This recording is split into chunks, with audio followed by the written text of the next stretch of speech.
entrada a la conferencia de hoy. ¿Sí? Sí, bueno. Buenos días, Antonio Antón. En principio, yo quería introducir un aspecto que creo que es importante, tanto para las tres charlas, y es el tiempo. Y es algo que en muchas ocasiones no disponemos.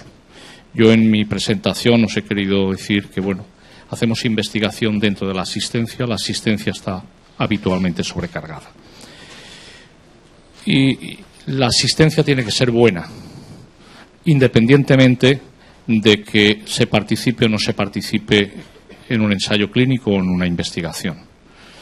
Por ejemplo, lo que tú decías de que rellenabas todas las semanas un test de calidad de vida. Habitualmente, ese test de calidad de vida lo rellenamos, lo dejamos en la historia para que luego se analice al finalizar el ensayo clínico. No lo solemos leer los oncólogos. Por lo tanto, aunque hubieras puesto las mayores burradas, pues nos hubiéramos dado cuenta al finalizar la investigación. Pero lo que no nos podríamos perdonar es de que si tú tenías unos efectos secundarios que no te los hubiéramos intentado primero preguntar, como parecía en el vídeo. A veces nos olvidamos de que sois pacientes. Vamos a unas cuestiones muy particulares. Entonces, yo creo que lo primero es que sois pacientes, hay que preguntaros cómo os encontráis, cómo estáis, qué problemas tenéis. Y todo eso requiere un poquito de tiempo, ¿no? Por regla general, y cuando se ve semanalmente, pues bueno, tienes un conocimiento del paciente, ¿no? Pero independientemente de que se esté en un ensayo o no, yo creo que la relación médico-paciente es tremendamente importante. Y para poderla ejecutar necesitamos tiempo. Yo soy el jefe de servicio de oncología y mi pelea es intentar que los médicos que atienden a los pacientes dispongan de un poco de tiempo. Me gustaría que dispusiéramos de más tiempo, pero las agendas en ocasiones, pues a pesar de que son cada 15 o 20 minutos los que os citamos, pues son como el chicle. Y cuando tienes que ver a 10 pacientes por encima de la agenda, los citan y os vemos. Y no os citamos a la semana siguiente, es decir, que eso es un aspecto. Y algo que yo comento siempre a mis pacientes, esto es como la carnicería. Es decir, yo tengo los tiempos, pero si con un paciente tengo que estar una hora, estoy. Y no miro el reloj, porque si miro el reloj ya estoy perdiendo la confianza.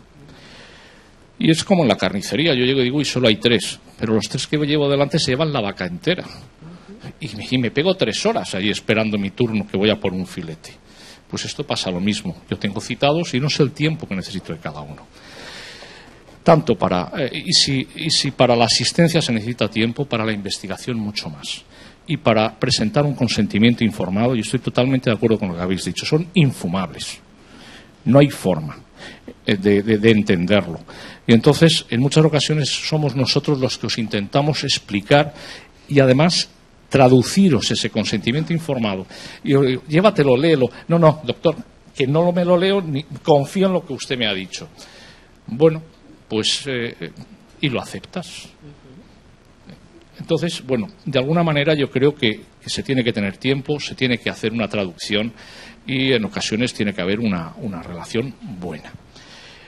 Es un momento impactante, sobre todo en cáncer y en otras patologías. Yo conozco el cáncer. Es un momento muy impactante que en muchas ocasiones, como tú has dicho, se te viene todo abajo. Tú eras una persona normal hasta el día de hoy, trabajando y haciendo una vida completamente normal y de repente todo eso se te viene abajo. Y esto es una situación muy conflictiva. No tenemos, en mi servicio ni en el hospital clínico, no tenemos personal, psicólogos de apoyo. El que yo tengo en mi servicio es gracias a MacGema, a la cual desde aquí le tengo que dar las gracias.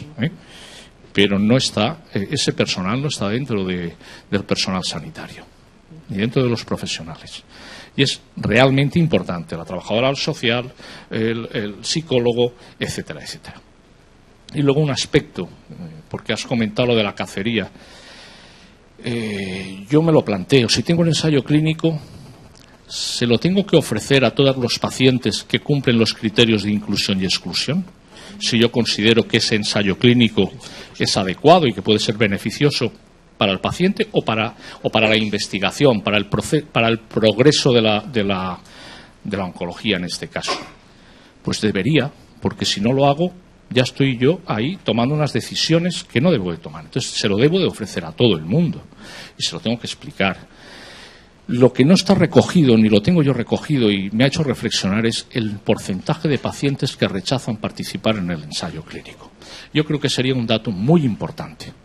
Porque yo a veces me comparo, yo digo, un ensayo clínico con la capacidad que yo tengo de reclutamiento, del número de pacientes que veo, y yo tengo un porcentaje X de pacientes, un número de pacientes incluidos. Y ves otros hospitales con menos capacidad y te duplican, te triplican, dices, o una de dos, o yo lo estoy haciendo muy mal, o otros lo están haciendo muy bien.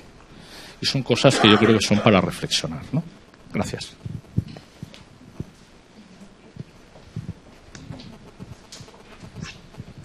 Felicidades a todos los ponentes y sobre todo Teresa, me ha aportado mucho, yo creo que a todos tu experiencia.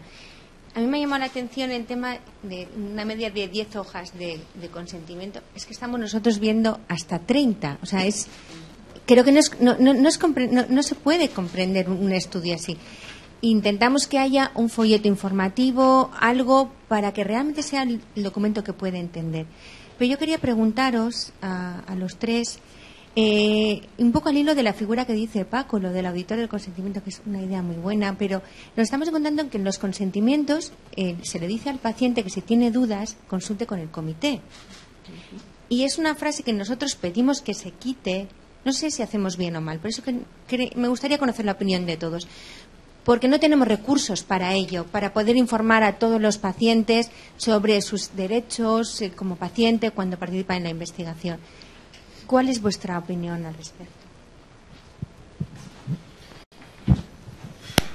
Bueno, vamos a ver, dos cuestiones luego, si acaso.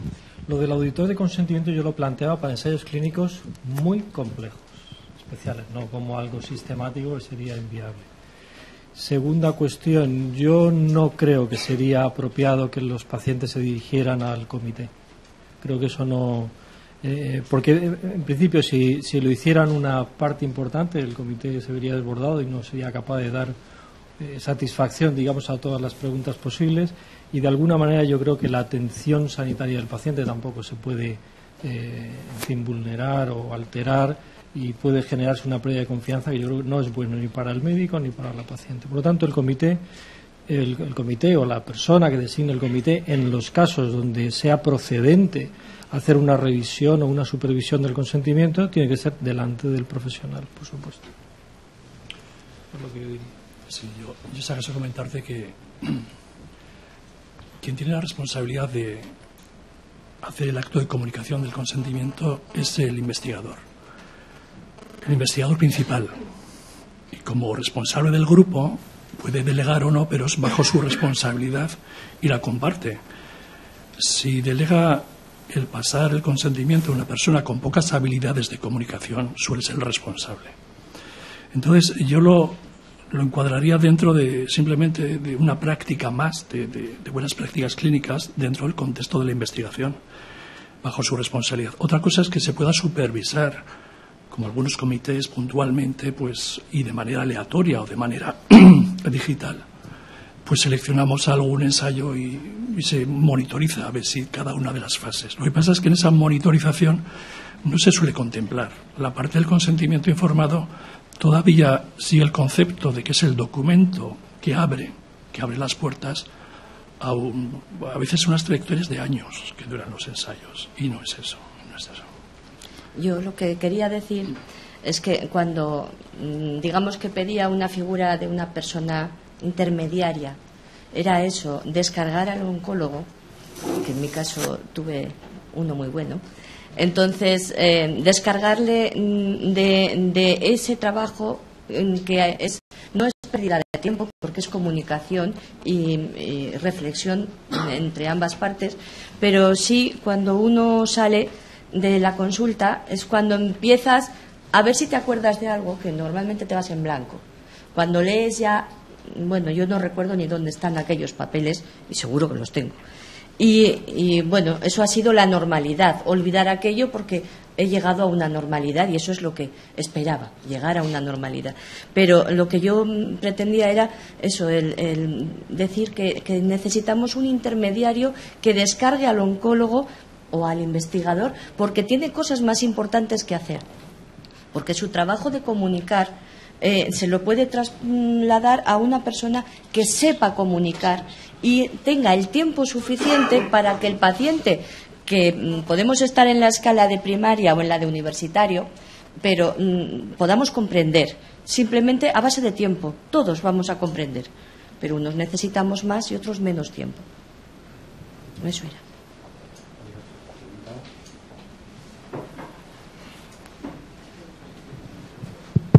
Bueno, a mí me parecen perfectas las conclusiones de la paciente y también de los ponentes, los felicito a los tres, por supuesto. Pero es muy importante escuchar a aquel que recibe. La agente fundamental de la investigación no es el médico, es el paciente, el que va a tener el beneficio potencial o el daño que a veces genera una investigación, porque investigar, como se ha dicho, es duda. De acuerdo con lo que se ha comentado, yo eso de la duración, la extensión media o la mediana extensión de las hojas de información de 10 páginas me parece, no sé, muy baja. Nosotros vemos hojas de información de 20, 25, 30, 32 páginas, especialmente si metes farmacogenética, farmacodinámica, muestras biológicas, metabolómica, proteómica y tal. Es que a veces son 40 páginas. Nuestro comité no acepta resúmenes de la hoja de información. Es más, no aceptamos los póster aquellos en los cuales se vierte información que debe figurar solamente en lo que es el documento ético básico, que es la hoja de información al paciente. Hoja de información que se completa con la entrevista con el médico, con el experto, no con el intermediario, con el que puede contestar a las dudas, que debe tener tiempo y si no, que no se meta en investigación. Porque esto es fundamental. El consentimiento no es leer una hoja y firmarla, es un proceso, se ha insistido hasta la saciedad, y un proceso lleva mucho tiempo. Y entre otras cosas se debe considerar también el momento en que se vierte la información. Me sorprende que no hayan comentado nada los ponentes, se han extendido con otra cosa, no se puede hablar de todo, pero eso puede condicionar el aceptar o rechazar participación en un ensayo. Porque si el paciente se le pide en un momento, claro, depende de la patología, un diabético, un hipertenso, un paciente con un cáncer inclusive, puede reflexionar, puede pensarlo, pero un paciente con un ictus, un paciente con un síndrome coronario agudo, puede reflexionar. ¿Qué hacer en esos casos? ¿Le vas a leer la hoja? ¿Vas a ser cruel cuando al paciente le están haciendo el cateterismo para colocar una angioplastia o lo que sea? Y entonces que te firme está absolutamente condicionado. Te puede decir, vaya usted a hacer eso o se lo firmo y me deja en paz y llamarán lo que sea. Esto habría que valorarlo muy, muy detenidamente porque se puede inducir en un sentido o en otro la participación. Es verdad que muchas veces cuando actúas en determinados ensayos no tienes ese tiempo. No ya por falta de tiempo del médico, sino por falta de tiempo que te concede la patología. Otra cosa, respecto a la pérdida de la autonomía, a la incapacidad para tomar una decisión. El paciente debe decidir cuando se es capaz. Perfecto. La incapacidad puede ser transitoria o definitiva. Nosotros aceptamos o no aceptamos meter pacientes incapacitados en un ensayo clínico con incapacidad definitiva, en un ensayo clínico que no está diseñado para ese tipo de patología. O sea, hay pacientes que son, por ejemplo, un Alzheimer avanzado, pues va a ser incapaz toda su vida, lo que le quede y tal, pero o patologías similares. Pero no aceptamos para otras patologías, por ejemplo, para control de diabetes o hipertensión, un paciente que no esté capacitado, aunque haya allí un representante legal, que pocas personas lo tienen en España, o un familiar autorizado para dar autonomía. En aquellos casos en que se tiene que tomar una decisión sobre la marcha y que puede tomar porque se considera que el paciente, si no entra en el ensayo clínico, se puede privar de un beneficio importante, y eso lo sabe el investigador por ensayos previos o por lo que sea, se aceptaría incluirle por un familiar, y cuando el paciente esté capacitado, cuando recupera autonomía, que haga un reconsentimiento, y si no, tendría que salir de ese ensayo. Eso está claro. Yo creo que participamos de Pero el momento de la información me parece absolutamente clave. Muchas gracias. ¿Nos queda tiempo para una pregunta?